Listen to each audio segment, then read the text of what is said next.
Hello എൻ്റെ quotes. അപ്പം നമുക്കൊരു ബോഹോ പെയിൻറ്റിങ് നടത്തിയാലോ? എന്തോ ഈ ബോഹോ പെയിൻറ്റിംഗ് എന്നറിയോ? ഇങ്ങനെ ക്യാൻവാസിനകത്ത് ഡിഫറെൻറ്റ് കളറ്, അതിനൊരു പ്രത്യേക മെത്തേഡൊന്നുമില്ല, ഇന്ന രീതിയിൽ ഇന്ന ഷേപ്പ് വരയ്ക്കുന്നത്. അപ്പോൾ നമ്മുടെ ഇഷ്ടത്തിനനുസരിച്ച് ഡിഫറെൻറ്റ് കളർ ഷെയ്ഡ് വെച്ചിട്ട് ഒരേ ക്യാൻവാസിൽ നമ്മൾ വരയ്ക്കുക. ഇപ്പോൾ ഞാൻ കൂടുതൽ യൂസ് ചെയ്ത് പേസ്റ്റൽ ഷെയ്ഡ് വെച്ചുള്ള ബോഹോ പെയിൻറ്റിങ്ങാണ്. നിങ്ങൾക്ക് വേണമെങ്കിൽ വാം കളർ വെച്ച് നോക്കാം. അപ്പോൾ നിങ്ങൾക്ക് ഇഷ്ടമുള്ള ഡിസൈന് ഓരോ കോർണറിനകത്ത് ലൈനോ എന്തെങ്കിലും ഷേപ്പ് വരയ്ക്കുക കേട്ടോ. കൂടുതൽ ലൈൻസൊക്കെയാണ് ഇങ്ങനെ വരയ്ക്കുക, ഇങ്ങനത്തെ എന്തെങ്കിലും കോർണർ. അപ്പം നമ്മൾ ആദ്യം ഒരു പർപ്പിൾ കളർ വരച്ചിട്ടുണ്ട്. അതിൻ്റെ മുകളിൽ കൂടെ നിങ്ങൾക്ക് അതേ രീതിയിൽ നിങ്ങൾക്ക് പിങ്കോ ലൈൻ എനിക്ക് ഇഷ്ടമുള്ള രീതിയിൽ വരയ്ക്കാം. അപ്പം നമ്മളൊരു ചെറിയൊരു ബോഹോ പെയിൻറ്റിംഗ് ആണ് നടത്തുന്നത് കേട്ടോ. നിങ്ങൾ ഇതുപോലെ ഒന്ന് വരച്ച ശേഷം എന്നോട് പറയണം. ഇതൊരു എസ്തെറ്റിക് ആയിട്ടുള്ള ഒരു പെയിൻറ്റിങ് ടൈപ്പാണ് ബോഹോ പെയിൻറ്റിംഗ് എന്ന് പറയുന്നത്. നിങ്ങൾക്കറിയാമല്ലോ, വേറെ അബ്സ്ട്രാക്ട് പെയിൻറ്റിങ് അങ്ങനെ പല പല പെയിൻറ്റിംഗ് ഉണ്ട്, അതുപോലെ ഒരു മെത്തേഡ് കേട്ടോ. അപ്പോൾ ഇതുപോലെ ഒന്ന് ട്രൈ ചെയ്ത് നോക്കാം. ഇതിനകത്ത് പ്രത്യേകിച്ച് റൂളൊന്നുമില്ല, ഇന്ന ഷേപ്പ് തന്നെ വേണം അങ്ങനെയൊന്നുമില്ല കേട്ടോ. അപ്പം നിങ്ങൾക്കൊക്കെ ഗിവ് അവേയുടെ കാര്യം അറിയാമല്ലോ. മന്ത്ലി ഗിവ് അവേ നമ്മുടെ മന്ത് എൻഡിലാണ്. അപ്പോൾ അതിനു മുമ്പ് നിങ്ങളെല്ലാവരും നിങ്ങളുടെ കൂട്ടുകാർക്കൊക്കെ ഷെയർ ചെയ്ത് മാക്സിമം നമ്മൾ പെട്ടെന്ന് തന്നെ നല്ല റീച്ച് എത്താൻ പറ്റും. എൻ്റെ ലോങ് വീഡിയോസ് കൂടുതൽ കാണണം കേട്ടോ. ഷോർട്സും ലോങ് വീഡിയോസും കൂടുതൽ കാണണം കേട്ടോ. എന്നിട്ട് അതിനകത്ത് കമൻറ്റ് ചെയ്യണം കേട്ടോ. അപ്പം ഇപ്പം നടത്തുന്ന നമ്മുടെ ഗിവ് അവേയുടെ ഇതെല്ലാം ഞാൻ പാക്ക് ചെയ്യാൻ വേണ്ടി കവറ് വന്നില്ലായിരുന്നു കേട്ടോ. അതുകൊണ്ടായിരുന്നു ലേറ്റായത്. അപ്പോൾ കവറൊക്കെ വന്ന് ഞാൻ പാക്ക് ചെയ്യാൻ തുടങ്ങിയിട്ടുണ്ട്. ഉടൻ തന്നെ നിങ്ങളുടെ വീട്ടിലൊക്കെ എത്തിക്കുന്നതാണ് കേട്ടോ. ആരും വിഷമിക്കേണ്ട. പിന്നെ മന്ത്ലി ഗിവ് അവേ എന്ന് പറയുന്നത് നിങ്ങൾക്കറിയാലോ, നല്ല കമൻറ്റ് ചെയ്യുന്നവരെയാണ് സെലക്ട് ചെയ്യുന്നത്. കൂടുതലും നിങ്ങൾ നല്ലവണ്ണം കമൻറ്റ് ചെയ്തുകൊണ്ടിരിക്കണം എൻ്റെ വീഡിയോസിൽ. പിന്നെ ഇതെല്ലാ മാസവും നമുക്ക് മന്ത്ലി ഗിവ് അവേ ഉണ്ട് കേട്ടോ. പിന്നെ 10K എത്തുവാണെങ്കിൽ ഇപ്പം തന്നതിനെക്കാട്ടി കൂടുതൽ ആൾക്കാർക്ക് ഞാൻ ഗിവ് അവേ ചെയ്യണമെന്ന് എനിക്ക് ആഗ്രഹമുണ്ട്. അത് നിങ്ങളും കൂടെ സഹായിച്ചെങ്കിലേ പെട്ടെന്ന് 10K എത്തത്തുള്ളൂ കേട്ടോ. അപ്പോൾ എല്ലാവർക്കും ഇഷ്ടമായെന്ന് വിചാരിക്കുന്നു. അപ്പം അതുകൊണ്ട് നമ്മുടെ ബോഹോ പെയിൻറ്റിങ് ഇങ്ങനെ നടന്നുകൊണ്ടിരിക്കുകയാണ്.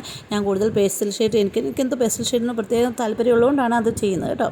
അപ്പോൾ എങ്ങനെയുണ്ട് നമ്മുടെ ഇതുണ്ട്. ഒരു കോർണർ ഞാൻ വരച്ചു. ഇനി അടുത്ത കോർണർ അതുപോലെ തന്നെ ഞാൻ വരയ്ക്കുകയാണ് കേട്ടോ. പിന്നെ ഒത്തിരി പേർക്ക് പല പല വീഡിയോസ് എന്തൊക്കെ ചെയ്യണമെന്ന് നിങ്ങളുടെ ഒരു അഭിപ്രായം എന്നോട് പറയണം. ഒരു സജഷൻ മീൻസ് എന്തൊക്കെ വീഡിയോ ഇനി നിങ്ങൾക്ക് ലോങ് വീഡിയോ ആയിട്ട് ചെയ്യണമെന്ന് ആഗ്രഹമുണ്ടെങ്കിൽ അത് പറയാം. ഇപ്പം യൂട്യൂബ് സംബന്ധമായിട്ടാണെങ്കിൽ, അല്ലെങ്കിൽ നിങ്ങൾക്ക് എന്തെങ്കിലും പ്രത്യേകമായിട്ട് എന്തെങ്കിലും ക്രാഫ്റ്റുകൾ ഉണ്ടാക്കണം എന്നുണ്ടെങ്കിൽ എന്നെക്കൊണ്ട് പറ്റുന്നതാണ് ഞാനത് ചെയ്താൽ ശ്രമിക്കാം കേട്ടോ. അപ്പോൾ അതുകൊണ്ട് നമ്മുടെ ബോഹോ പെയിൻറ്റിങ് കാണുന്നുണ്ടോ, നല്ല സൂപ്പറായിട്ട് വരുന്നുണ്ട്, നല്ല ക്യൂട്ടായിട്ട് വരുന്നുണ്ട്. ഞാൻ എൻ്റെ രീതിയിൽ എന്തെങ്കിലുമൊക്കെ ഞാൻ പറഞ്ഞു, ഇതിന് പ്രത്യേക റൂളൊന്നും ഇല്ലാത്തതുകൊണ്ട് നമ്മുടെ ഇഷ്ടം ശ്രമിക്കും. നിങ്ങളിങ്ങനെ ഒന്ന് വരച്ച് നോക്ക്.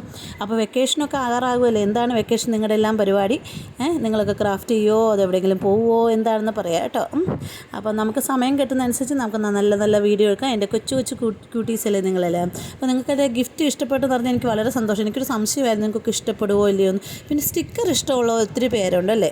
അപ്പോൾ അടുത്ത പ്രാവശ്യത്തെ ഗിവ് അവേക്ക് ഞാൻ കൂടുതൽ സ്റ്റിക്കേഴ്സ് ഇൻക്ലൂഡ് ചെയ്യാൻ ശ്രമിക്കാം. അത് പെട്ടെന്ന് തന്നെ ഗിവ് നടത്തണമെന്നുണ്ടെങ്കിൽ നിങ്ങൾ പെട്ടെന്ന് തന്നെ 10K എത്തിക്കണ്ടേ. എങ്കിലേ ഉള്ളൂ. ഇപ്പോൾ 5 പേർക്കെന്നുള്ളത് ചിലപ്പോൾ 10 പേർക്ക് കിട്ടിയെന്നിരിക്കും. അതുകൊണ്ടാണ് പറയുന്നത്. അതുവരെ നിങ്ങൾ മുടങ്ങാതെ എനിക്ക് കമൻറ്റ് ചെയ്യണം കേട്ടോ, മറക്കല്ലേ. അപ്പോൾ എല്ലാവർക്കും ഇഷ്ടമായെന്ന് വിചാരിക്കുന്നു. ഗിവ് അവേയുടെ കാര്യമൊക്കെ മറക്കല്ലേ. മന്ത്ലി എല്ലാ മാസവും ഞാൻ ഗിവ് അവേ ചെയ്യുന്നുണ്ട്. അത് ഒരാൾക്ക് കൊടുക്കണം എന്ന് ആഗ്രഹം, ചിലപ്പോൾ ഒന്നിൽ കൂടുതൽ 1-2 പേർക്ക് കിട്ടുക. അത് എൻ്റെ മനസ്സിൻ്റെ സന്തോഷം അനുസരിച്ച് കേട്ടോ. അപ്പോൾ ഗിഫ്റ്റൊക്കെ എൻ്റെ ഇഷ്ടത്തിനനുസരിച്ച് ഞാൻ സെലക്ട് ചെയ്യാൻ. പക്ഷേ നിങ്ങൾക്ക് എല്ലാവർക്കും സ്റ്റിക്കേഴ്സ് ഇഷ്ടമായതുകൊണ്ട് അടുത്ത മന്തിലെ ഇപ്പോൾ ഈ മന്തിലേക്ക് ഞാൻ ഓൾറെഡി മേടിച്ച് വെച്ചതുകൊണ്ടാണ് അടുത്ത മന്തിലെ ഗിവ് അവേക്ക് കൊടുക്കുമ്പം സ്റ്റിക്കേഴ്സ് കൂടുതൽ ഇൻക്ലൂഡ് ചെയ്യാൻ ശ്രമിക്കാം കേട്ടോ. പിന്നെ നിങ്ങൾക്ക് എന്തെങ്കിലും ഇഷ്ടമുള്ള ക്രാഫ്റ്റൊക്കെ എന്താണ് ഉണ്ടാക്കേണ്ടത്, അല്ല ലോങ് വീഡിയോയിൽ എന്തെങ്കിലും ഉൾപ്പെടുത്തണമെന്നുണ്ടെങ്കിൽ അത് പറയണം കേട്ടോ. അപ്പോൾ ആരും വിഷമിക്കേണ്ട. വെക്കേഷനൊക്കെ വരാൻ എല്ലാം അടിച്ചു പൊളിക്കുക. എല്ലാവരും പരീക്ഷയൊക്കെ നല്ലോണം കഴിയാറായെന്ന് തോന്നല്ലേ. ഈ മാസം വരെ ലാസ്റ്റ് വരേണ്ടതുണ്ടല്ലേ. അപ്പോൾ എൻ്റെ ലോങ് വീഡിയോ കൂടുതൽ നിങ്ങൾ കണ്ടിട്ട് ഒത്തിരി പേർക്ക് ഷെയർ ചെയ്ത് കൊടുക്കുക കൂട്ടുകാർക്ക്. അപ്പം നമുക്ക് അങ്ങനെയല്ലേ നമ്മുടെ റീച്ച് എത്തത്തുള്ളൂ. അപ്പോൾ ലോങ് വീഡിയോ പിന്നെ നിങ്ങൾക്കറിയാമല്ലോ, യൂട്യൂബിൽ നിന്ന് ഇപ്പം ഞാൻ മോണിറ്റൈസ് ആയതുകൊണ്ട് നമുക്കതുവരെ ഉള്ള വരുമാനമൊന്നും കിട്ടിത്തുടങ്ങിയില്ല. അപ്പം ഇത് എൻ്റെ പോക്കറ്റ് മണിയിൽ നിന്നും ആണ് ഗിഫ്റ്റൊക്കെ മേടിക്കുന്നത് അല്ലേ. വലിയ ചാനലുകൾക്കൊന്നും അത്ര പേടിക്കേണ്ട, അവർക്ക് പൈസ കിട്ടും. അപ്പോൾ അവരതിൽ നിന്ന് മേടിച്ച് തന്നാൽ മതി. നമ്മളൊക്കെ ചെറിയ ചാനൽസല്ലേ. അപ്പം നമ്മൾ മോണിറ്റൈസ് ആകണമെന്നുണ്ടെങ്കിൽ നമുക്ക് നല്ല റീച്ച് നമ്മുടെ ലോങ് വീഡിയോയ്ക്ക് കിട്ടണം, എങ്കിലേ പറ്റത്തുള്ളൂ. അപ്പോൾ ഞാൻ ബോറോടിപ്പിക്കുന്നില്ല. നിങ്ങൾ ഈ വീഡിയോ കാണുക. നിങ്ങൾ ഇതുപോലെ എന്തെങ്കിലുമൊക്കെ ക്രാഫ്റ്റ് ചെയ്യണമെന്നുണ്ടെങ്കിൽ എന്നോട് പറയണം. നിങ്ങൾക്ക് ഇഷ്ടമുള്ള എന്തൊക്കെയാണ് ക്രാഫ്റ്റ് ചെയ്യുന്നത്, പെയിൻറ്റിങ് ഇഷ്ടമുള്ളവരുണ്ടോ എന്നൊക്കെ പറയണം. എനിക്ക് പെയിൻറ്റിങ്ങും ഇഷ്ടമാണ്, ക്രാഫ്റ്റും ഇഷ്ടമാണ്. പിന്നെന്തോ കുറേ കാര്യങ്ങൾ ഇഷ്ടമുണ്ട്. പക്ഷേ എല്ലാത്തിനും സമയം കിട്ടാത്തതുകൊണ്ടെന്നേ ഉള്ളൂ. സമയം നമ്മളൊരു വലിയ പ്രശ്നമല്ലേ.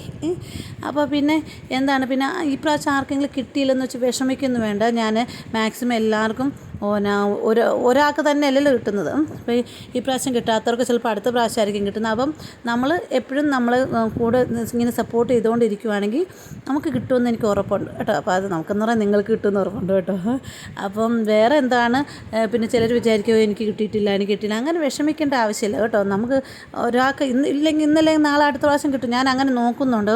എനിക്ക് കണ്ടിന്യൂസ് കമൻറ്റ് വേണം എങ്കിലേ ഉള്ളൂ കേട്ടോ. കമൻറ്റ് ചെയ്ത് ഷെയറൊക്കെ ചെയ്തെങ്കിലേ ഉള്ളൂ ഞാൻ തന്നെ മനസ്സിൽ വിചാരിക്കുക ഈ കുട്ടിക്ക് കിട്ടിയില്ലല്ലോ, എൻ്റെ ഈ കുട്ടിക്ക് കൊടുക്കണമല്ലോ എന്നങ്ങനെ മനസ്സിൽ വിചാരിക്കുന്നത്. അങ്ങനെയാണ് ഈ 5 പേർക്ക് ഞാൻ ഒരാൾക്ക് മാത്രം കൊടുക്കാം. അത്രയ്ക്ക് വലിയ ചാനലൊന്നുമല്ല, ഒരാൾക്ക് മാത്രം കൊടുക്കാതിരുന്നത് 5 പേരായത് അങ്ങനെയാണ്.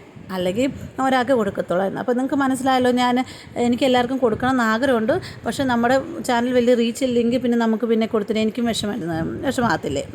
അതുകൊണ്ട് അപ്പോൾ എനിവേ നമ്മുടെ ഓൾറെഡി ഗിഫ്റ്റൊക്കെ അറേഞ്ച് ചെയ്ത് ഇതൊക്കെ നിങ്ങൾക്ക് ഇഷ്ടമുള്ള ഗിഫ്റ്റാണ് മേടിച്ചതെന്ന് വിചാരിച്ചുകൊണ്ടാണ് എനിക്കൊരു സംശയം ഉണ്ടായിരുന്നു. പക്ഷേ എന്നാലും കുഴപ്പമില്ല.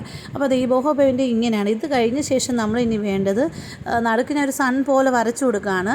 പിന്നെ ഏറ്റവും കൂടുതൽ ഇതിന് മുകളിൽ വരുന്ന ഒരു 2 നമ്മുടെ പ്ലാന്റ്സിൻ്റെ ടൈപ്പ് വരയ്ക്കുന്നത് ബ്ലാക്ക് കളറാണ് കൂടുതൽ. വേറെ കളർ വരയ്ക്കാൻ ബ്ലാക്ക് അല്ലെങ്കിൽ ബ്രൗൺ ആണ് ഏറ്റവും കൂടുതൽ എളുപ്പമായിട്ടുള്ളത് കേട്ടോ. അപ്പോൾ നമ്മുടെ ബോഹോ പെയിൻറ്റിങ് ഒരു സൈഡ് കഴിഞ്ഞിട്ടുണ്ട്. ഇനി നമ്മൾ അതിൻ്റെ മുകളിൽ കൂടെ ബ്ലാക്ക് പ്ലാന്റ് പോലെ വരച്ചു കൊടുക്കുക. ഞാൻ ബ്ലാക്ക് വരയ്ക്കാൻ നോക്കിയപ്പോൾ അതിൻ്റെ ബ്ലാക്ക് കട്ടിയായിട്ടിരിക്കുക, അതിൻ്റെ തീരാറായിരുന്നേ ബ്ലാക്ക് കളർ. അപ്പോൾ ഞാൻ എന്ത് എത്ര വരച്ചിട്ട് അതിൻ്റെ ലൈൻ വരുന്നില്ല. പിന്നെ ഞാൻ എന്തെന്ന് ഒരു ബ്രഷ് പെൻ വെച്ച് ആദ്യം അതിൻ്റെ ഔട്ട്ലൈൻ വരച്ചിട്ട് അതിൻ്റെ അകത്തെ സാധനം ഫില്ല് ചെയ്തത് കേട്ടോ. അപ്പോൾ നിങ്ങൾക്ക് വേണമെങ്കിൽ ബ്ലാക്ക് കളർ കൊണ്ട് തന്നെ വരയ്ക്കാൻ പറ്റും. എൻ്റെ അതിനകത്ത് കളറില്ല കണ്ടോ, വരയാൻ പറ്റുന്നില്ല. അപ്പോൾ ഞാൻ എന്ത് ചെയ്തു, അതിനൊരു ബ്ലാക്ക് കൊണ്ട് ഔട്ട്ലൈൻ ബ്രഷ് പെൻ വരച്ചിട്ട് പിന്നെ അകത്ത് ബ്ലാക്ക് കളർ പെയിൻറ്റ് അടിക്കുക കൊടുത്തത് കേട്ടോ. ഇതെല്ലാം ചെയ്ത് കഴിയുമ്പോഴത്തേന് നിങ്ങൾ ഇതൊരു വാർണിഷോ എന്തെങ്കിലും വെച്ച് ഒരു ജസ്റ്റ് കോട്ടിങ് വെച്ചില്ലെങ്കിൽ ഈ കളർ പെട്ടെന്ന് ഫേഡായി പോകും. അതുകൊണ്ട് കേട്ടോ. അപ്പോൾ ക്യാൻവാസ് വരയ്ക്കാൻ വേണമെങ്കിൽ നിങ്ങൾക്ക് പേപ്പറിനകത്തൊക്കെ വരയ്ക്കാം. ക്യാൻവാസിലാകുമ്പോൾ ഇച്ചിരി കൂടി ഒരു രസമായിട്ട് ഇത് നമുക്ക് എവിടെയെങ്കിലും സീനറി ആയിട്ട് തൂക്കാം, വോളിൽ തൂക്കാം, അല്ലെങ്കിൽ ഫോട്ടോ ഫ്രെയിമിനകത്ത് വെക്കാം. എങ്ങനെ വേണമെങ്കിലും വെക്കുന്ന ഒരു വോൾ ഡെക്കോറായിട്ടൊക്കെ അല്ലെങ്കിൽ ഡെസ്ക് ഡെക്കോർ എവിടെ വേണമെങ്കിലും വരയ്ക്കാം. അപ്പോൾ ഇതുകൊണ്ട് ഒരു സൈഡിൽ നിന്ന് വരച്ച് പിന്നെ മറിച്ച് തലതിരിച്ച് ഇങ്ങോട്ട് വെച്ചിട്ട് വേറൊരു പ്ലാന്റ് കൂടെ ഞാൻ വരച്ചിട്ടുണ്ട്. അതും ഇങ്ങനെ ഔട്ട്ലൈൻ വെച്ചിട്ട് വരച്ചത്. അപ്പോൾ നമ്മൾ കൂടുതൽ ബ്ലാക്ക് അല്ലെങ്കിൽ ബ്രൗൺ ആണ് ഈ ബോഹോ പെയിൻറ്റിങ് യൂസ് ചെയ്യുന്നത്. അപ്പോൾ ഇഷ്ടമായെങ്കിൽ ലൈക്ക് ചെയ്യണം, സബ്സ്ക്രൈബ് ചെയ്യണം, ഷെയർ ചെയ്യണം, മറക്കല്ലേ.